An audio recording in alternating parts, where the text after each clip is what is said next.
صباح الخير. هنتفرج مع بعض على شقة 140 متر، 3 غرف نوم و2 حمام وريسبشن وصالة توزيع. مكانها في منتجع هوليدي العجمي، مدينة شاطئ النخيل، الكيلو 21. احنا كده دخلنا من باب الشقة.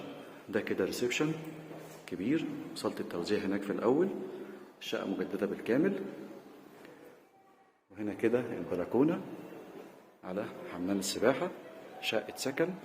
المنتجع فيه حمامات سباحة للكبار والأطفال، وفيه أكوا بارك وجراج، وفيه جيم، وفيه إدارة فندقية وماركت ودراي كلين وكافيه ومطعم.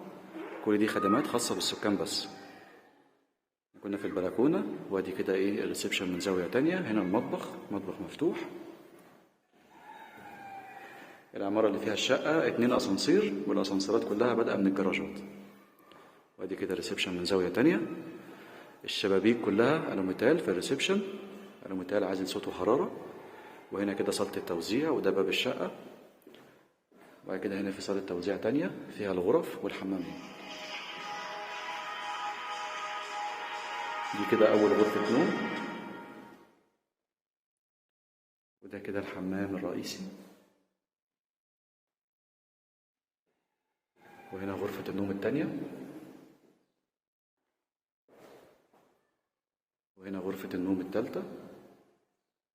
يبقى كده 3 غرف نوم وحمام رئيسي، وده حمام الضيوف. الشقة 140 متر، 3 غرف نوم و2 حمام وريسبشن وصالتين توزيع.